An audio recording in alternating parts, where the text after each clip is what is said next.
So let me just try using this slide pointer. Yeah. So the idea, the environmental database is, of course, well known to all of you who cover environmental issues in WTO, the CT, and other places as well. I mean, for those who haven't seen it, of course, the web link is up there, the edb.wto.org.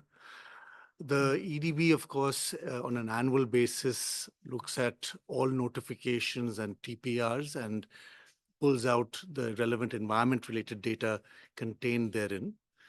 For the purpose of this presentation, we have actually looked at specifically the subsidies and countervailing measures agreement, so the ASCM, and then more focusedly just on manufacturing and chemicals. So we have about 11 sectors which are tagged in the EDB, 2 of which are manufacturing and chemicals. There are others, of course, agriculture, forestry, services, and so on and so forth.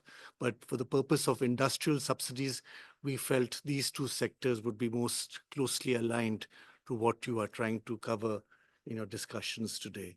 And of course, just to say that this data, of course, is all there in the notifications. Other colleagues later on will, of course, present the format and the substance of the subsidy notifications.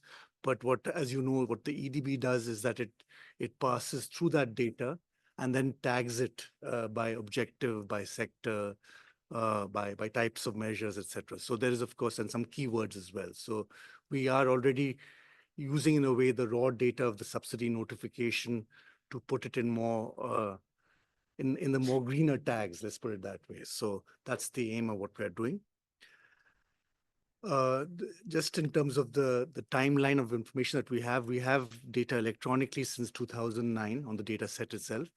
And we have also, specifically for today's presentation, also pulled out the data that we're currently cleaning up and entering as far as last year's data is concerned, the 2023 notifications. Like you can see, there are peaks and troughs in the data set of subsidies in the WTO, because the subsidy notifications is once every 2 years. So it's on a biennial basis. So 2023, for example, and 2021 and 2019 were subsidy notification years. So we, of course, have more information in those years. Another point, of course, which is, of course, well known to all of you, is that each subsidy notification has a number of measures contained therein. So while we only have about 24 notifications which are environment related in 2023, we have almost 150 measures contained in them. So we may have subsidy notifications that run into hundreds of pages also. So that, of course, is the richness of the data that we are dealing with as far as industrial subsidies are concerned, and specifically from the subsidies agreement. I'll now pass it on to my colleague Marisol to share with you some more insights in the data. Thank you. Thank you, Sajal. Good afternoon. So to continue on industrial subsidies, environment-related industrial subsidies specifically, and look on the substance that these measures that we have captured in the database, we have done this small analysis to look at the type of objectives that members are pursuing with these support measures that they are implementing in their governments. So as a first environmental objective, we have the alternative and renewable energy. And this is because members are notifying or implementing programs to support renewable energy technologies, the production of renewable energy technologies. And this is very related to the second environmental objective that you will see here, which is energy conservation and efficiency, where members are notifying programs to improve the energy efficiency of the manufacturing sector, for example, or for the industries in general. So these 2 are the top environmental objectives pursued by members. But then we have a third objective that has a big chunk of the data, which is environmental goods and services.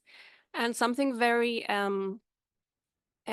nice to see in this graph is that in 2023, we have an increase of the environmental goods and services promotion objective.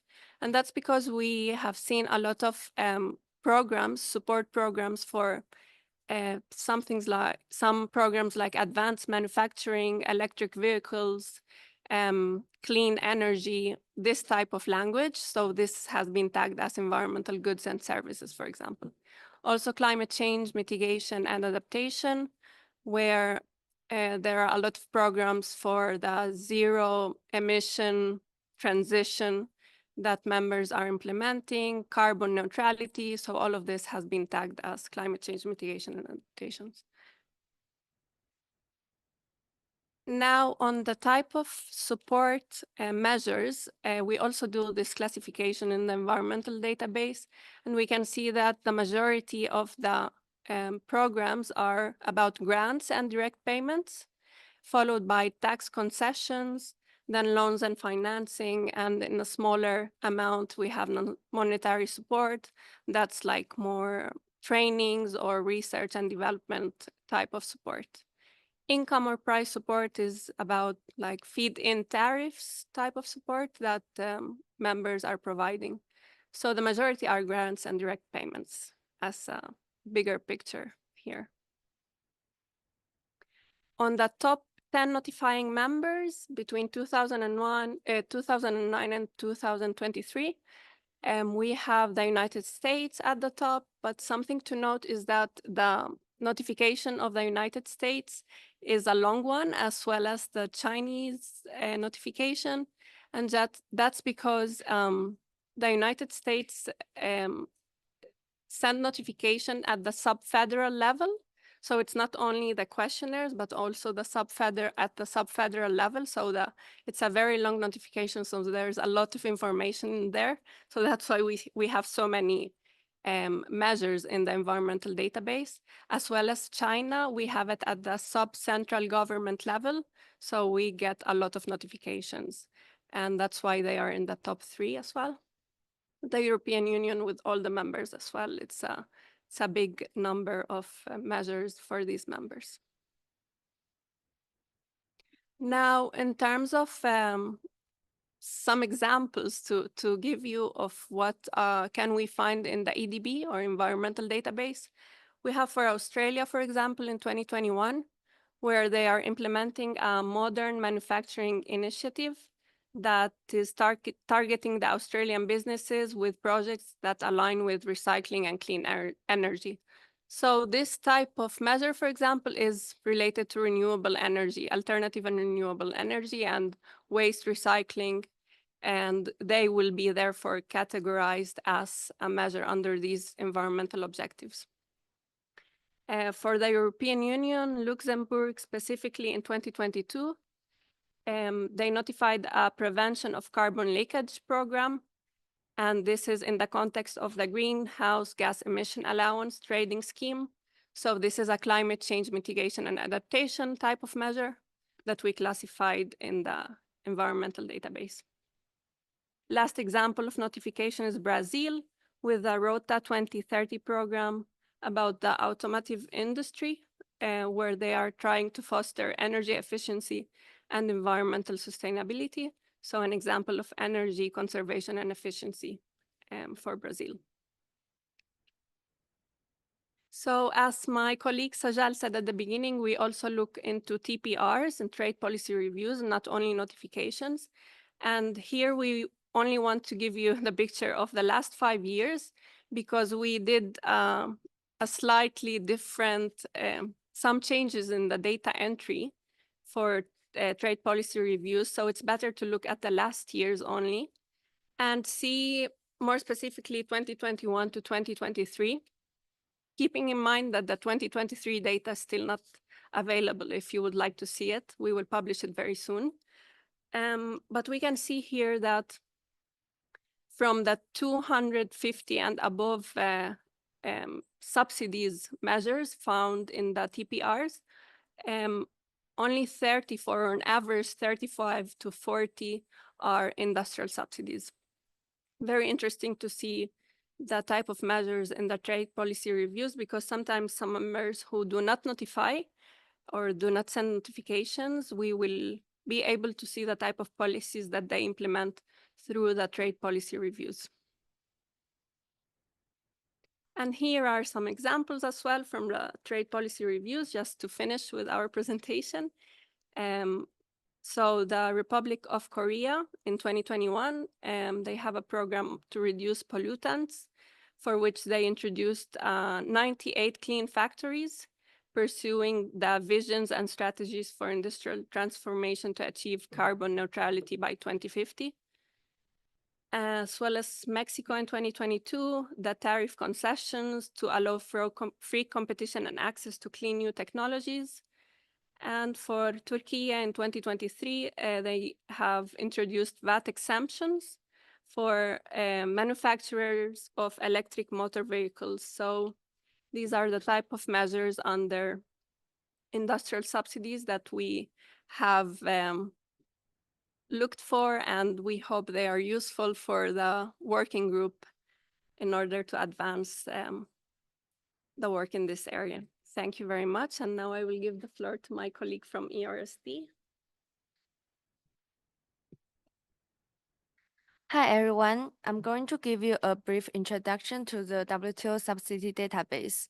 The database is based on subsidy notifications according to the Article 25.2 of the SCM agreement. I will show a simple way to use it and do a search for keywords you are interested in. As you know, members submit notifications according to the questionnaire, which contains 10 questions.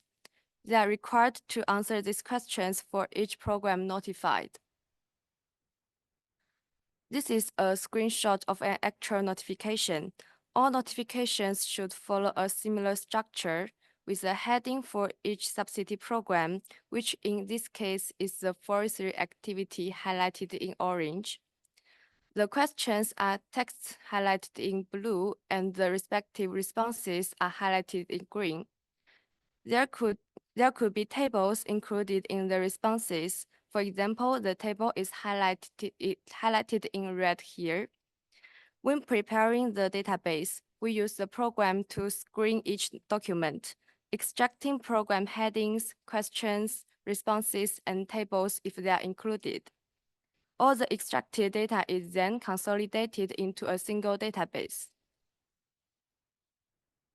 This is the final database extracted from notification documents. Each subsidy program stored in a single row, and columns contains all the responses to the 10 questions for all subsidy programs. Currently, the database is only published in Excel format. You can access it through this link. And finally, let me show you a few examples of searching for keywords in the database.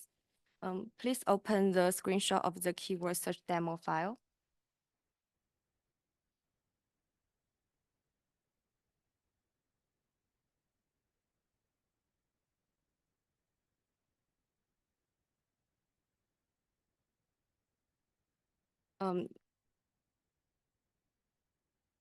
This is a screenshot from the final database. I only keep the columns you see here.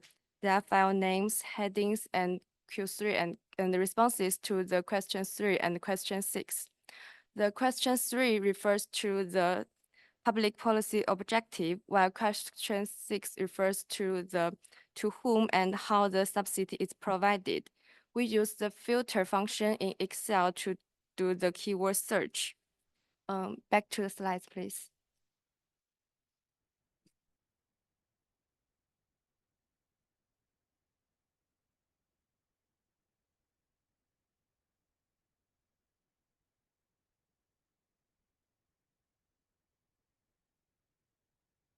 The table here shows the occurrence of keywords in responses to questions 3 and 6.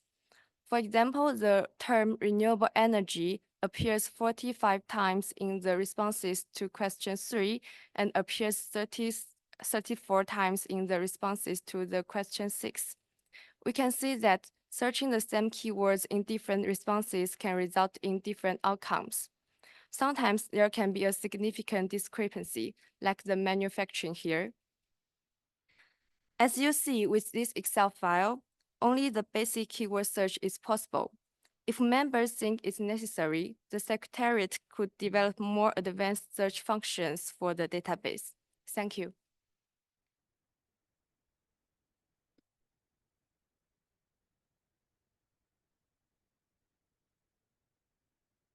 Thank you. Good afternoon, colleagues. My name is Şeref Gökay Coşkun. I'm a counselor working for the Rules Division, and I'm the secretary of the SCM Committee, Subsidies and Countervailing Measures Committee. Today, I will make a very brief presentation about our new technical assistance project, which we launched in 2023. But before that, I think I should explain what is the difference of this new approach. And in order to understand that, I think I should give some very brief information about the traditional approach with respect to technical assistance activities, because, you know, in the WTO Secretariat, we've been providing many technical assistance activities for regional events, or we also providing national TA activities upon request by members. And normally, with respect to notification obligations and subsidy notifications per se, we were providing lectures and theoretical information about the subsidies agreement. Because first, in order to prepare a subsidy notification, you need to understand what a notifiable subsidy is. Because in the SCM agreement, we have a very specific definition of a subsidy. Not all types of incentives are covered by this agreement. And in order to explain this, we have to provide some theoretical knowledge about the concepts, definitions, and obligations under the SCM agreement. And we were providing some case studies, exercises. But the main problem with that approach was the success criteria. There was a lack of success criteria, because if you are providing a technical assistance in order to increase the capacity of preparing a subsidy notification, you need to expect an increased number of notifications, but this was not the case, unfortunately, in the past. So we decided to change the structure. We decided to work with smaller groups, mostly with LDC members, and also certain developing members who have never submitted a subsidy notification or submitted a notification in the very distant past. And we designed a three-phase project. I'm going to explain these phases very briefly. And we decided to have a more practical and action-oriented approach, rather than providing a lot of theoretical and technical information, which is not always easy to follow, by the way. We decided to enrich the program with many practical aspects and in a more interactive way. And we foresaw a structured timeline to finalize all the project within 16 weeks. And we, during the invitation phase, we explained all the phases and expectations of this project to the invitees. We sent like 2-page invitation letters explaining each phase of this project in a detailed fashion. And we requested full commitment from the potential participants. And we also had a new nomination and selection process. We asked the invitees to submit at least 4 participants from their countries who will be competent enough to work on a real subsidy notification and whose responsibilities are relevant with respect to preparing a subsidy notification. And we sent a detailed application form to assess the competence of those potential participants.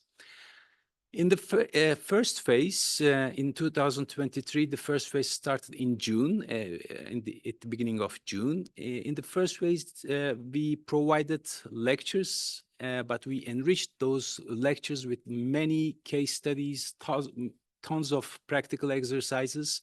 We developed new course materials for this activity, and whole course design was very interactive. We also invited some members, not participating members, but from other delegations to join us to share their experiences with respect to subsidy notification preparation. For instance, for the first phase, we invited the United States, the European Union, and Brazil to share their own experiences with the participants. And in the second phase, it was all about the follow-up. So this was the missing point in the traditional approach. We kept in touch with all the participants. The aim of this phase was to develop a draft subsidy notification. So in order to start the work in the second phase, first in the Secretariat, we worked on the potentially notifiable subsidies for all participants. We searched trade policy review reports and also the publicly available web sources to identify potentially notifiable subsidy or incentive programs. We sent detailed letters to the participants indicating that, okay, here what we found with respect to your country, these might be considered for a draft subsidy notification. So please contact your relevant authorities to get the relevant information to fill the subsidy notification questionnaire. And then we set up some virtual meetings, one-on-one coaching, virtual calls, and we did that very periodically. Hundreds of emails back and forth to provide feedback, to ask additional questions, to check the work of the relevant participants in order to help them to prepare a high-quality draft subsidy notification. And at the last phase, those participants who were able to prepare a draft subsidy notification, a sufficient subsidy notification, we invited them to share their experiences and share their final product with the rest of the participants here in Geneva. And it was a peer-to-peer exchange activity. And we also invited other members, like this time we invited the United Kingdom and Malaysia to share their own experiences with us and with the participants, so that at the end of the phase 3, we had high quality draft subsidy notifications. Of course, as the Secretariat, we cannot enforce those participants to submit those drafts officially, but we kind of encourage them to submit those very good drafts as their final official subsidy notifications. And with respect to practice and outcomes, first of all, we invited 43 members to attend this new project, but we only received 23 members, 36 participants from 23 members. 4 participants from 3 member countries didn't meet the requirement to attend the second phase, unfortunately. And when you look at the final outcome, I can say that the dropout rate was significantly low. So 32 participants from 20 members successfully submitted their draft notifications. And I should say that these drafts are extremely successful drafts, very high quality drafts. And we received excellent feedback from participants. Indeed, I would like to share some of the results with you. So at the very beginning, we asked some questions to the participants, and 70% of participants indicated that they had limited knowledge of this subject matter. But after the TA activity, 92% had indicated that they had very good and substantial knowledge of the subject matter, while only 8% indicated that they had moderate knowledge. And all of the participants had an excellent or very good opinion about this project. And all of them found this project professionally useful or relevant for their work and for their responsibilities. And most important part is, after the third phase, we received 11 new notifications from participating members. This is 15% of all the subsidy notifications submitted to the Secretariat. And indeed, when you look at the overall record of subsidy notifications, this is a significant number, because right now, more than half of members have not yet provided their subsidy notifications, which were due almost 2 years ago. And we also received very valuable insights for our future work. This is important for us because we are planning to organize the second round of this activity with new members, new participants, most probably in December 2024. The idea is to invite those members because in 2025, there will be a new round of subsidy notifications, and we will be working with those participants to prepare their subsidy notifications together. And we will also modify the course design after what we learned from the first round of this project. We are going to have an extended deadline rather than 16 weeks. We will be proposing up to 6 months this time, because it takes time to prepare a draft notification, to be honest. And we will be modifying the selection process in order to decrease the dropout rate even further. And we will be, of course, developing new course materials as well. So thank you very much for this opportunity. So I'm very much excited about this project. So if you have any questions or need any assistance regarding the attending this kind of activities, please let me know. Thank you very much. So thank you for those very interesting presentations. Now let us move on to the presentation by Kenya to share its experience with the WTO Technical Assistance Project on notifications under the SCM agreement.